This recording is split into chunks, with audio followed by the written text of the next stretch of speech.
Rowena is the Denver's chief storyteller and founder director of the city's first office of storytelling. And I don't know how many of you in your cities have an office of storytelling. No, all right. It's the Office of Storytelling and Cultural Preservation Project with hashtag #IamDenver. She leads an award-winning team that has received or recorded nearly 400 videos and stories, and this is since 2019. She serves as Denver's Mayor Hancock's Chief Communications Officer after working many years as a journalist. She has won numerous awards, writing fellowships, and is writing a novel that plays with form and the history of the Southwest. And so I want to welcome Rowena and ask her to give us some words of wisdom and some direction moving forward. Thank you.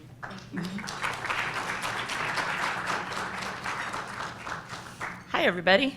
Thank you for that very nice, can you hear me? Not close enough? Okay, is that better? I'm pretty loud, but just make sure you can hear me. Thank you, Cherie, and thank you all for having me here today. I'm super excited. I love me some planners, and I love education. And you'll see why I love planners shortly. I work closely with the folks in the city, especially landmark preservation.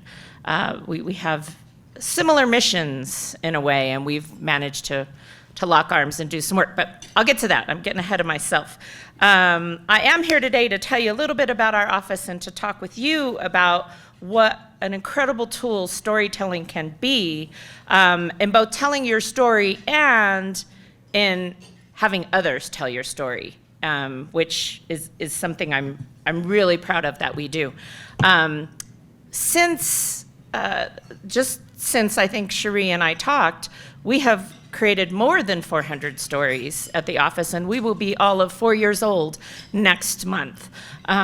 Very excited and very proud of the work we do. The Denver Office of Storytelling preserves and shares the history and culture of the city, primarily by creating I Am Denver films in the voices of residents. Through story, the office strives to inform decision-making at City Hall and to uplift community voices for conversation and engagement, particularly around issues of social justice. As Cherie told you, since 2019, our office has created more than 400 stories, from daring drag queens to the first black fire chief, from Native educators to wheelchair activists, and so much more. If you scroll through our website at iamdenver.org, you will see perhaps the most accurate and diverse representation of a city anywhere. We are a very, very unique office. In fact, I know of a handful of offices of storytelling and chief storytellers, and we are the only one I know of who does the work in the way that we do it, meaning using video, really thinking about race and social justice and trying to bring forth the stories that are missing from the city's history, and then trying to take those voices back into City Hall to help influence and inform policy so that we make maybe better decisions and that we're hearing from folks that we just haven't historically tended to listen to.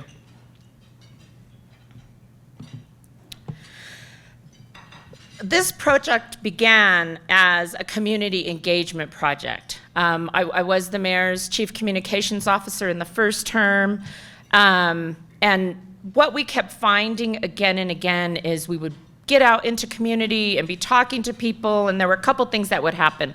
One, no matter how hard we had worked to get the information out that we wanted folks to know, programs we were doing, particularly for underserved populations, we would inevitably get out and they had never heard of any of it, right? I see some head nods. It's a challenge all of us face, especially in today's, very fragmented media landscape. You can watch cat videos all day if you want to. When I was growing up, and even when I worked many years at the Denver Post, those years, what we had on the front cover was what everybody was talking about the next day. And that's just not the case anymore. Something really gigantic can happen, and people don't even have a clue that it's going on. So it's a really difficult space to be working in, trying to tell your story, or trying to reach people with your story. It's just not easy right now. And so this project was sort of my experiment, right? What would happen? This was the question I asked. What would happen if we actually listened to people instead of just showing up in here? Let me tell you my story. Let me tell you what I want you to hear. What if we just sat back and said, tell me your story. What do you want me to know to inform what we're doing over here in the city? And I was really curious what would happen, right? And I'll tell you a real quick story. Even before we launched the project, we did sort of a test.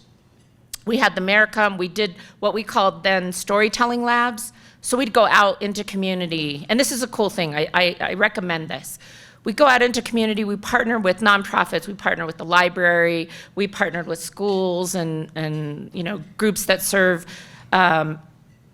aging populations and that kind of stuff. We go out, do a little workshop with them to talk about, in many cases about the city and their impressions of the city.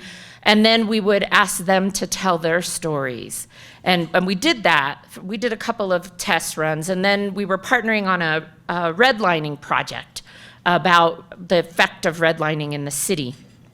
And the mayor was coming, and it was right before Christmas, and we thought, we're not gonna get anybody to even show up for this thing. So why don't we just see, we'll invite the folks who shared their stories with us and see how many of them actually show up. And we invited 10 folks, I don't know how many I invited, but I got 10 folks to say they wanted to come. The day of the event, I'm thinking, if we get 3 or 4 of those 10 folks to show up, and then the mayor speaks and I speak, we've got a great program. You know how many people showed up that day? 10. All 10 people showed up ready to tell their story. And I figured at that point, ooh, we're onto something, right?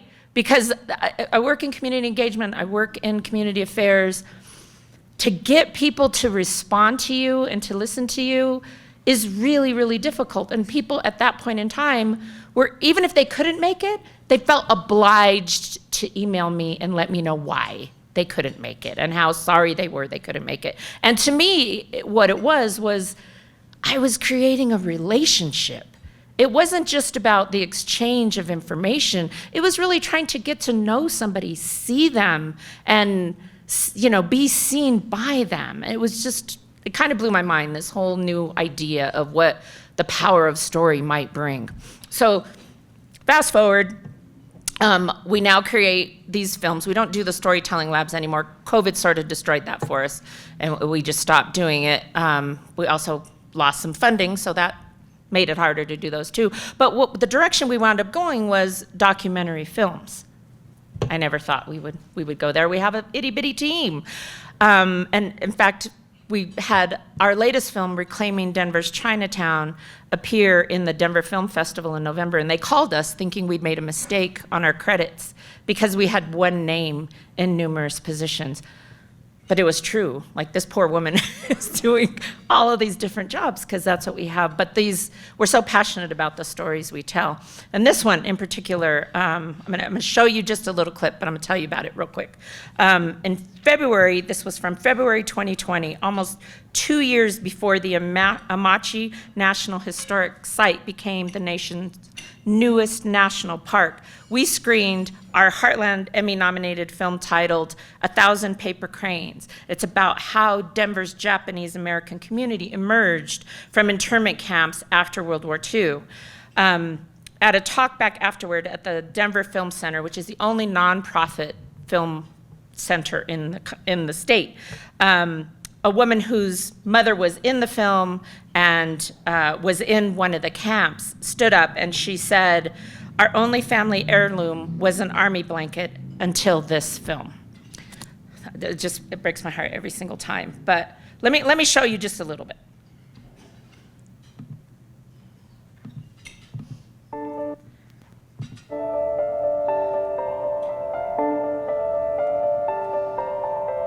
Imagine that the government comes to you and says that in 7 days you must vacate your house. What do you do with your property? What do you do with your crops that are in the field? What do you do about your pets? Fear. Fear, ignorance. 120,000 plus Japanese and Japanese Americans were taken from their families, from their homes, had to leave their businesses. It was shameful to be in a camp like criminals. These are American citizens, just like you're an American citizen. After Pearl Harbor, the government put Japanese Americans into camp under the pretext that it was impossible to tell the loyal from the disloyal. They said, we simply can't tell, so let's just lock them all up. People were rounded up. They had to go to an assembly center. Picture someone saying, you have a suitcase and it's only this big. Suitcases now are much bigger, so I always make sure to tell them it's only this big. Someone tells you, you have a day, you have to figure out what you're going to put in that suitcase, and you have to leave and you're not sure when you're coming back. And some of them went to a relocation center and then went to, they called them camps. I didn't learn a lot about it in school, really at all. There was like 3 sentences I think I remember in our textbooks about the internment camps. And of course now, looking back on it, it's horrible. It's a horrible thing to have happen to any person, let alone an American citizen. They were told, it's your behavior, it's your remembering your cultural heritage that made you vulnerable to this, when the reality of it was your skin color and the way you looked. Some people were in camps for 4 years. I mean, I can't even imagine. I can't even imagine not knowing where I was going to be for a week, much less years go by.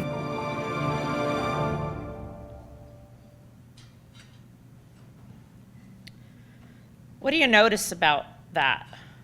Oops, sorry about that. One of the most important things I want you to recognize is there are no narrators. There are no voiceovers in this work. Everything we do is in the voices of community. And that, again, goes back to this desire to allow folks a platform to tell their stories and inform what we do. These are some responses that we had to our film screenings. Now, the big thing we do since we've gone into the documentary space is we go out and we screen the films, and then we talk about the films. We talk about the themes of the film, which, you know, we found tend to be the same themes. It's people come and they're othered and they're put in a place where they belong, and they're denied opportunities, and the city had a big role to play in how that all happened and what happened to these folks. But then inevitably, it's also a story of triumph. And they get the opportunity to tell us that, yeah, we suffered this or we endured this, but this is where we are today. And you know, they always want to go there. They want to tell you their story, but they want to talk about what they've overcome and what they're proud of. And so we provide them the opportunity to do that. The project I really wanted to talk to you about is something that we did last year with Community Planning and Development's Landmark Preservation Group. We did the city's first historic context that took ethnicity into account. 87% of the city's landmarks are, let's be honest, for rich white guys, right? And a very small percentage actually reflect what has been a very diverse city from the very beginning. So we partnered with Landmark Preservation. They got a nice grant, and they hired a historian, and they started doing the research on the Mexicano, Latino, and Chicano communities here in the Denver area. It was supposed to be a 100-page report, wound up being a 200-page report, and then they wound up translating it and all of that kind of stuff.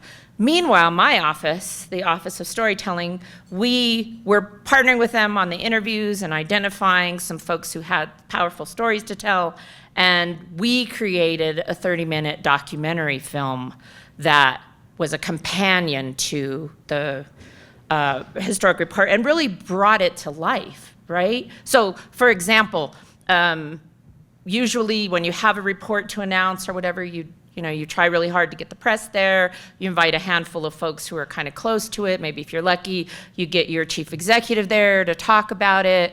And you maybe get a dozen people in the room. With the film that we did, Que Viva la Raza, we partnered with Denver Film. We had a little reception. We screened the film in the theater. People could, we had food from one of the vendors that was highlighted in the film, one of the historic Denver restaurants. We watched the film, and then we had a conversation about the film. And we had about 100 folks who showed up. And those 100 folks, what we were asking them to do is to understand what the project was, and to be able to take it into community and talk about it. And in this case, the project was trying to do a better job of landmarking properties that are important to, in this case, the Chicano, Latino, and Mexicano communities. Asking them to identify those properties. And in Denver, they have to do the legwork to get that ball rolling. It's not, the city doesn't say, oh yeah, we were gonna landmark this. And that's a lot to ask for resources and whatnot. So we're also looking at what is the process for that? How do we make it easier for people in the community? If we're really being honest about this and we want it to happen, how do we facilitate that from our perspective? And of course, we need to hear from community to say, well, this is ridiculous, or I can't do this, or how do I do that, or whatever. And so that's what we're doing.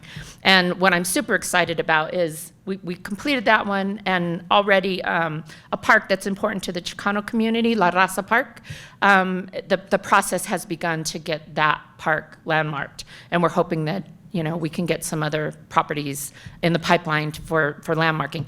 But meanwhile, we're starting on the next of the Denver in Context series, and that is to do the Native American community, which is very exciting and very gigantic, and I don't even know exactly how we're gonna manage to get that into what will probably be an hour-long documentary film, but we're working on it, so stay tuned.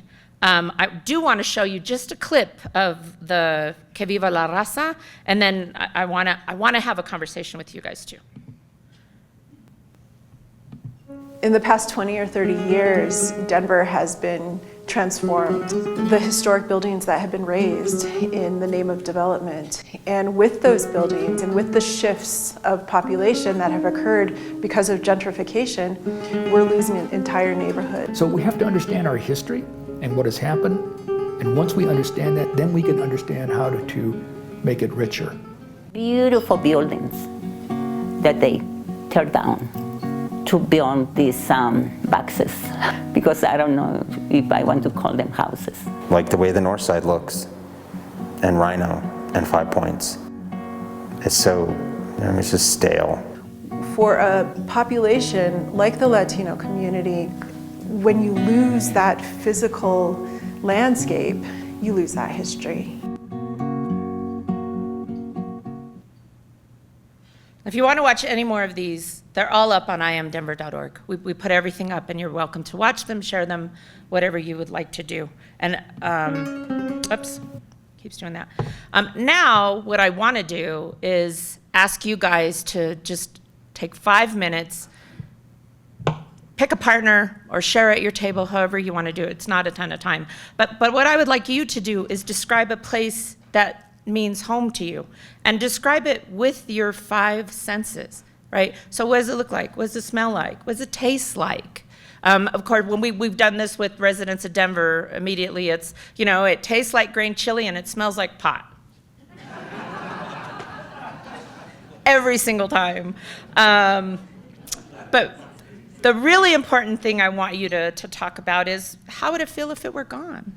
What if this place that really means home to you, you got home tomorrow or whenever you're headed home, Saturday, and that place was gone? That's what I kind of want you to talk about. So I'm gonna give you 5 minutes, and then we're gonna share a little bit, and then I would be happy to answer any of your questions. So ready, set, go. All right. I'm gonna ask you to come back now. We're gonna get to share a little bit more. And you have a choice. You can either tell a very abbreviated story that you heard or story that you shared. But I think what I really am interested in is what did you discover about just having the opportunity to tell your story? Does anybody want to share? We're still sharing over there. Anybody? Don't be shy. Okay. Here, wait, I'm going to give you a microphone. That I could hear, I could hear that memory. And how did that feel? Really good. All right, we've got somebody over here too. Oh, thanks. I haven't thought about that in a long time, so it was just sort of like a little bit of a reawakening internally. Anybody else? You? Okay.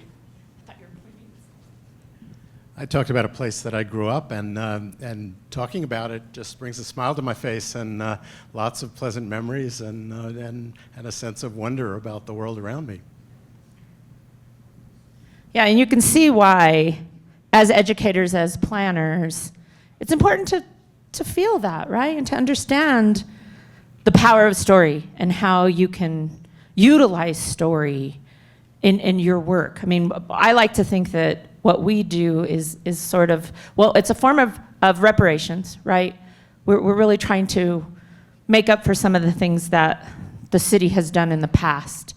I mean, even one of the biggest challenges we face when we're making these films is, yes, there are archives. Denver Public Library has a brilliant archive. History Colorado too, great archives. But when we're looking for, historic Chinese families or the first Mexican families or whatever, those images are largely missing. Nobody cared for them back then. The media wasn't covering their stories. The city certainly wasn't worried about them. We were trying to get them out of the way. Go over there where no one wants to be. So we have to ask our community to fill in those gaps and to bring those images into the story. But a couple of things that I've learned in the process of doing all of this work is, one, if you listen, people will listen to you. Like it really does create some relationship, one. And two, if I stand up and I tell you how fabulous I am, it's a lot less impactful than if someone else stands up and tells you how amazing I am, right? Come on. So that's a very brief overview of this project, and I am going to put the slide up for you to find us. Well, here, this is Khalil Gibran said that next to hunger and thirst, our most basic human need is for storytelling. And I mean, if you think about it, when you leave here, what are you going to do? You're going to go home and tell your partner what you've been doing and what you saw and what you learned. That's a form of storytelling. I mean, we are just naturally inclined to do storytelling. And then the last thing I will say is we're also doing a kind of a third-party validation, right? We allow other people to tell the stories that we want out in the world. We don't do a lot from the city perspective, but like with the Denver in Context series, we get a lot of issues that we could be talking about or maybe should be talking about, but we're able to do it in a way that doesn't put, the mayor on the spot or the city on the spot, and we still get to hear those stories, and we get to hear them from, the authentic voices, the people who have that lived experience and really want to talk about it. So I am gonna stop there. If you'd like to follow us, like to learn more, get in touch. Here's the information. And now I really want to open it up to questions, because I'll bet you guys got a lot of questions for me. And I have a microphone for you. Any questions? Here I come.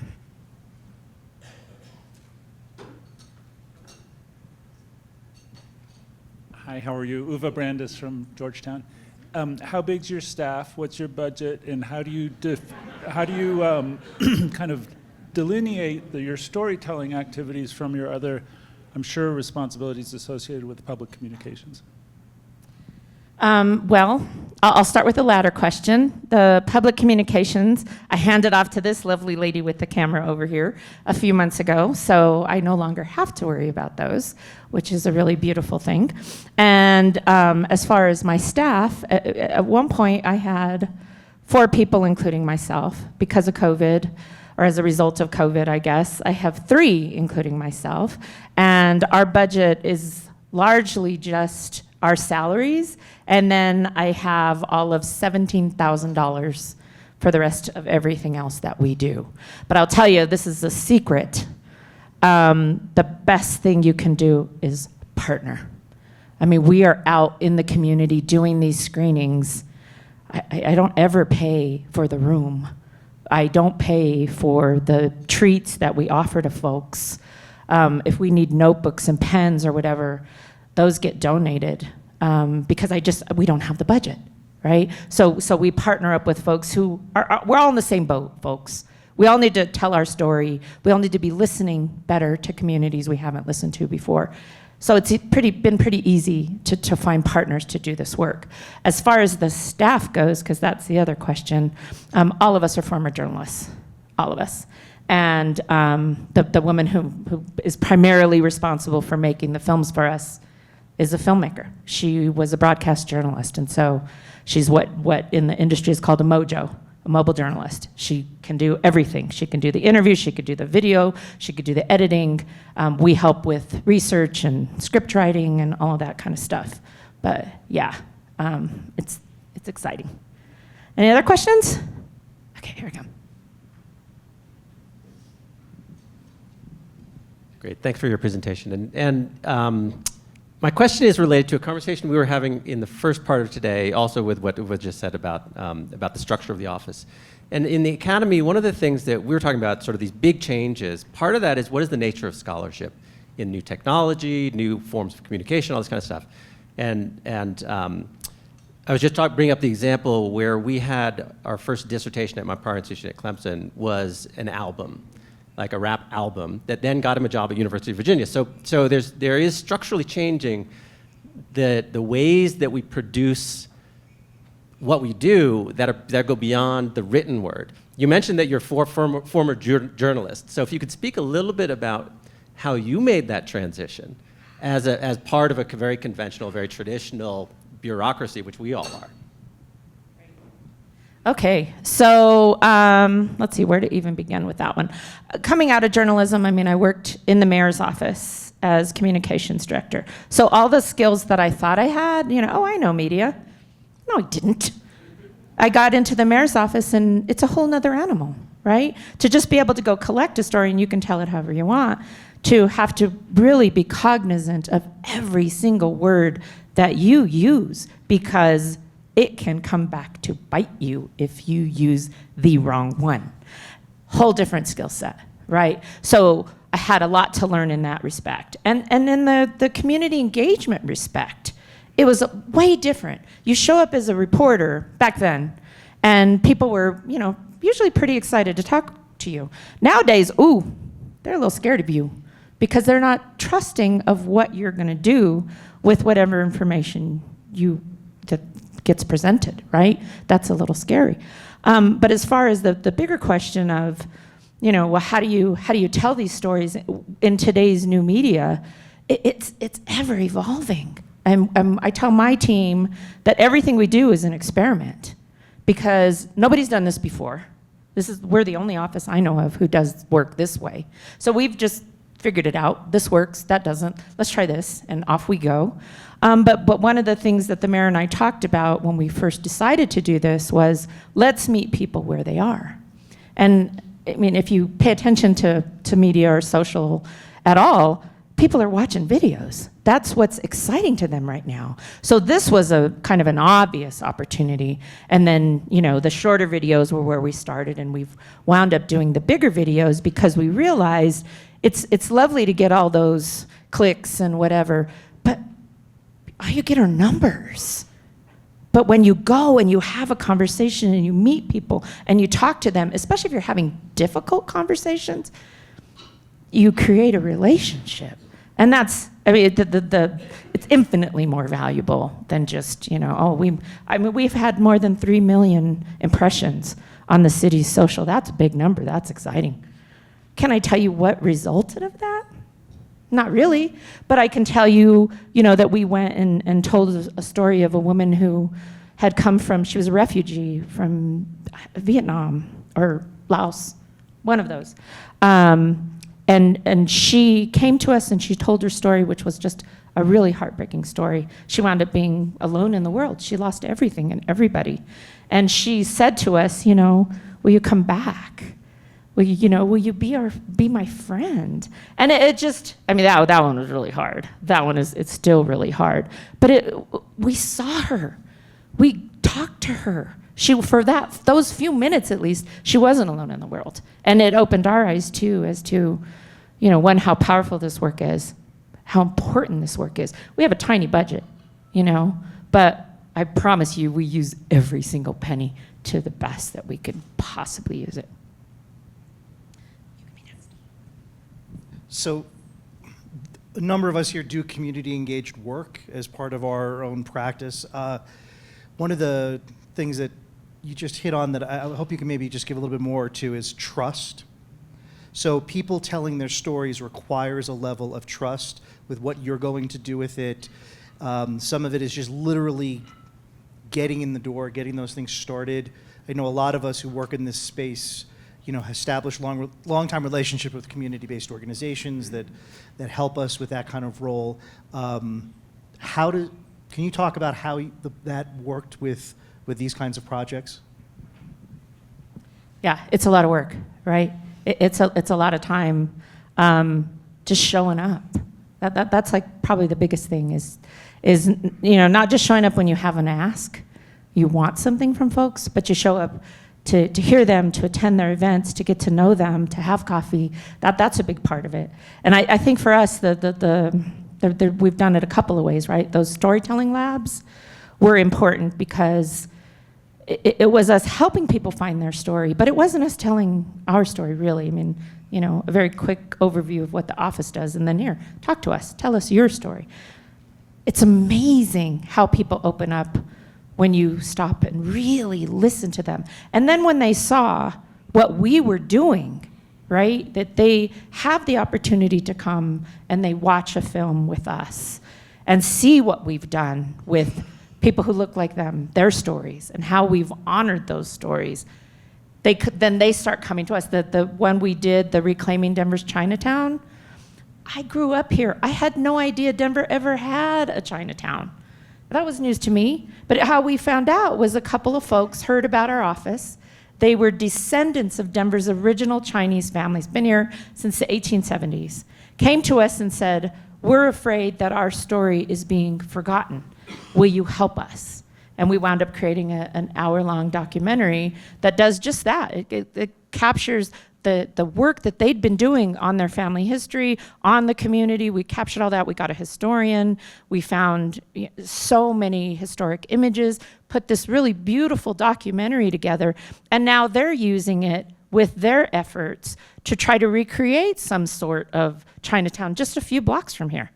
You know, trying to get some money. On Sunday, in fact, I'm going to I forget what they're calling it, but they're going to start painting a mural to help represent where Chinatown used to be.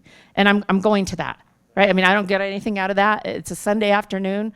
I'm going because it's important for me to show up and to be there when stuff is important for them. And I think that's a really important part of it. Mm-hmm. Do you have a question? Thank you so much for sharing this wonderful project, which I think should be a model for all cities. Document this hidden history. I guess you mentioned reparations, and there's a lot of cities that are looking into policies or implementing those policies. Some are part of the Government Alliance on Racial Equity.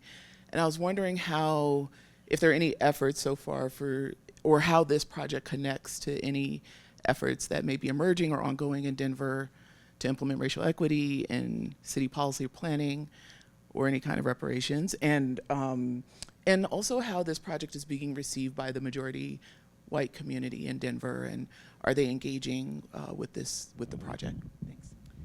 Those are really terrific questions. So the reparations question that I know of, Denver doesn't have budget or hasn't talked about, you know, actual cash payments to anybody that I'm aware of. What the city has done is start this project, which I'm hoping leads to bigger things, right? If we start telling these stories that people like me who've lived here forever weren't aware of, that maybe some things start moving in a good direction. But we've also started the Office of Social Equity and Innovation, and that office, their whole effort is to help city employees understand how, understand the role the city has played in racist policies in the past, to help us think about, as individual city employees, how our personal biases show up in our work and in the decisions that we make every day, how we deal with constituents, all of that kind of stuff. So it's a big effort. Everybody's required to do it. 13,000 city employees were all required to do this training and start working in that. The Denver in Context series is another one of those efforts where we're trying to fix some policies and bring some community in that has been missing from city conversation. There's still a whole lot more that needs to be done, for sure. And then your other question. Just how it's being received. Oh, that's right. So far, we have received pretty much across the board really positive feedback for our work. And we actually track like who shows up to our work, and we've been pleasantly surprised at the mix of folks, because we thought, oh, we're preaching to the choir. And that's in fact in our objectives and goals, is like we're making sure that we're not preaching to the choir, that we're getting some audiences that aren't the usual suspects, right? I mean, if you're doing a community about, or doing a film about the Chinese community, is it AAPI folks in your audience, or are you getting other folks? And we're finding that we are getting other folks. But across the board, they're coming up to us and saying, I learned something. Even like we did Chicanos, Nurturers and Warriors a year and a half ago. And I had, really young Chicanas come up to me and say, I didn't know this about my own history. Because it's not taught in schools. And there's, movements to make that taught even less in schools. So, so far I've been really pleased at the reception that we've received and the support that we've received to tell these kinds of stories. And you guys are going to have to stop me when I'm out of time, because I don't know. Can you talk about how do you prioritize which stories need to be released first and then the next? And some stories can be challenging. There's some fun stories. There are some sad stories. Some stories need political approval, probably, because they might be challenging political leadership's decision making, which might have impacted community. How do you make that work, and how does city leadership allow all this to go out in public?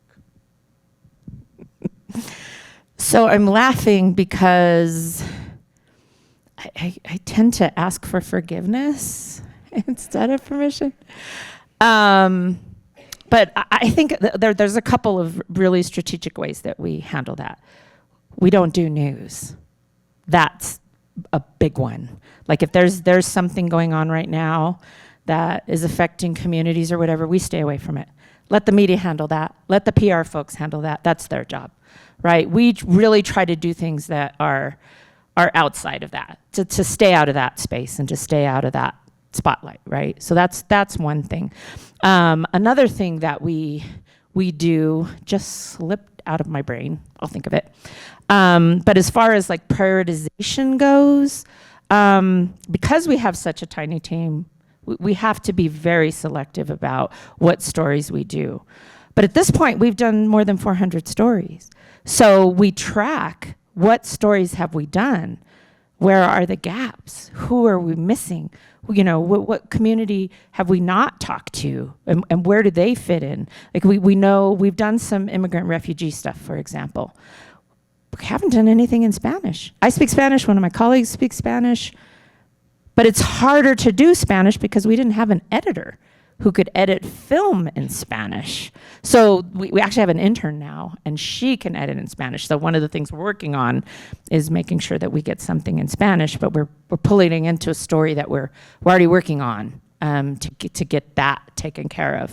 And then otherwise it's sort of what comes to us, what opportunities do we have, what partnerships. That's a big one because we don't have funding. If somebody comes to us and they're already doing a lot of work and we can tag along with our baby budget or, you know, apply for, we're just getting into the grant space, but trying to find grants to help us fund this stuff on a project that's much bigger than ours, that's sort of how we're prioritizing things. And then, I forgot what I was gonna say about the other thing about stay. Oh, now I remember. The other thing that we don't do is from the city perspective. We do from the resident perspective. And so that helps us a lot with keeping city folks out of the spotlight or getting in trouble with them. You know, having to, like if we're putting the mayor on camera, we're gonna get criticized. No matter what he says, no matter what he does, it's just inevitable somebody's gonna be unhappy about it. So we don't put him on. It's pretty much as simple as that. We try to get residents to talk about stuff. So even though we're talking about tough topics, it's their point of view. It's them talking about it. And you get a lot more grace when it's coming from them than when it's coming from us. I think there was another question. Okay, here, I'll grab him and then I'll grab you. So my question is about, kind of tags on to the last question about the curation piece and how much you're thinking about creating a platform or a space where people can just share their I Am Denver stories directly, unfiltered, you might say, because I think that's part of the background of this is with social media, people do that. They use social media for better or for worse to tell their stories. And is that something that you're thinking about with respect to your own limited capacity as a city, but also the desire to try and have as broad of a net where people feel like they are empowered to tell their Denver story? We actually had that thought when we did the original storytelling labs, that we would allow people the opportunity to share their own stories kind of on their own. And I'll be honest with you, the challenge that we found is that even though we live in Story, every single one of us, you put folks in front of a camera or get them an audio recording device and oh boy, we're not all natural storytellers. So like those labs, we have tons of video from them. There really aren't that many really terrific stories. And you know, people could just take like, we're older group, but like I have teenagers. They're very natural with the phone and the TikToks and whatever, but they're less interested in this kind of stuff, just honestly. They don't care. Maybe at some point, we reach them and then get them to start doing some stuff, that would be terrific.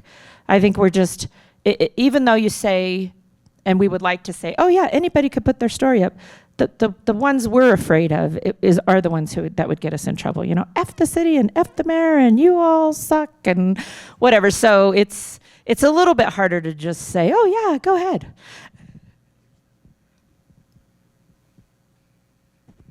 Thank you so much for this work.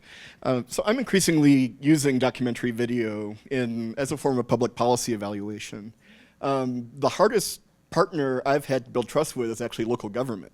And I am trying to get local government officials on record alongside community members to curate a conversation. But I want to flip that question because you already answered a piece of that in this work. And I'm curious about how this work has led to introspection within government around its role. Has this been used at all to foster new conversations within that you're seeing happening within City Hall, for instance? That is a terrific question. And I actually wish I had a better answer for you. We're still young and we're still figuring stuff out all the time. So I don't think there has been, well, I know there has not been as much response in City Hall to what we do as I would like to see. But I recognize that there are a lot of challenges that city government folks face that in this kind of work, residents just don't have the same challenges that we do. So my approach has been, fine, I'm gonna focus my efforts on residents and I'm gonna build this network, I'm gonna build this community, I'm gonna tell all these stories. And the bank of stories now is getting impressive, if I do say so myself. And I feel like whether they want to acknowledge us or recognize what we're doing as we get bigger, at some point, they're not going to have a lot of choice, right? I mean, they'll have to start paying attention. And I also recognize that, and the million things that I have to do, one of the things that's we just did objectives and goals, y'all, that's why I keep talking about them. But one of the things is that I need to make a special effort to reach, we're getting a new mayor this year, to reach the new mayor, to reach the new cabinet, to make sure that they know what we're doing and to try to get them involved. Like one of my goals is to get somebody from the new administration to attend a screening and to see the conversation and see the impact. I mean, every time we show a film, somebody's crying, somebody's, they're laughing and they're whatever, but every single time. And sometimes it's nothing more than, oh my God, this is my story.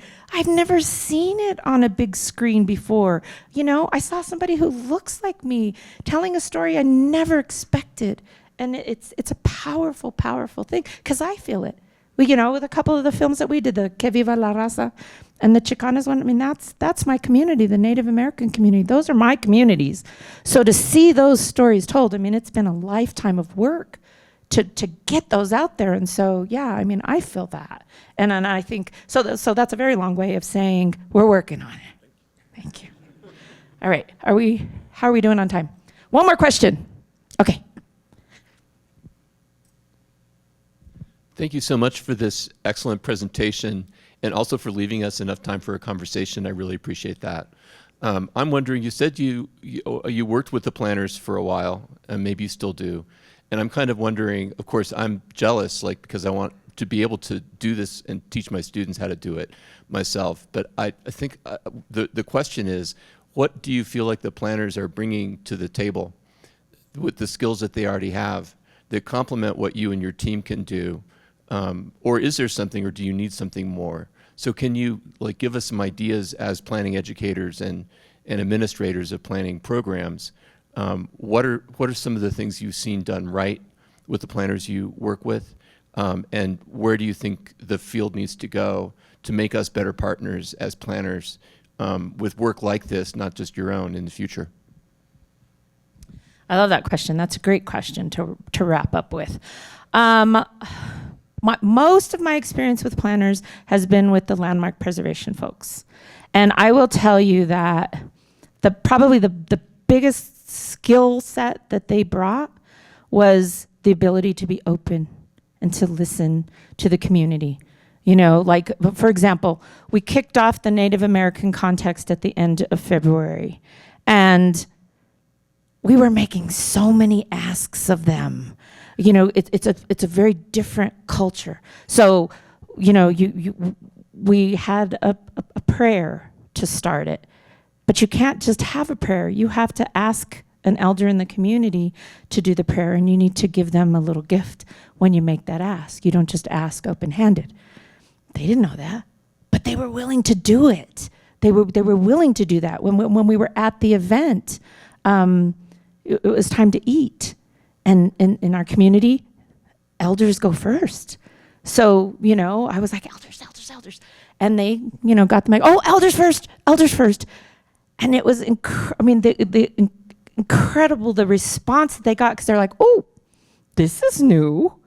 The city actually understands this. And so I was so proud of them. It made me so happy to be partnering with them on that, to understand that they really were genuinely going into community to serve the community, to hear the community. And so for that, I have just been incredibly grateful. I've done a lot of work across the city, all the agencies and departments, and they have been in this project, they have been among the most open to really serving the community, hearing them, and doing what needed to be done to reach them.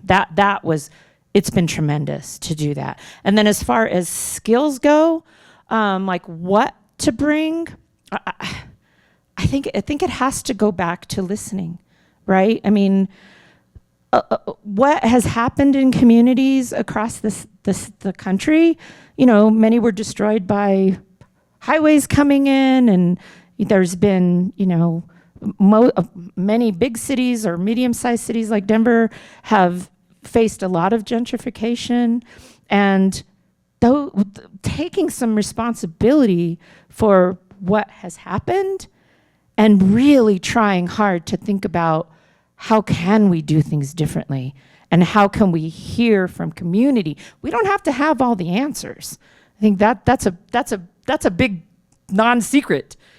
We can ask community what they want from us, how we could make things better. And I mean, I'm in community all the time, and I am always surprised when I ask, well, what do you want? They'll come back with something I didn't even think of. And, you know, and it's sometimes often smaller than I would have imagined, you know, something that is doable. And all I had to do was ask the question. So that's what I would say to that. And I think I'm out of time. So I just want to say thank you so much. Please watch some films.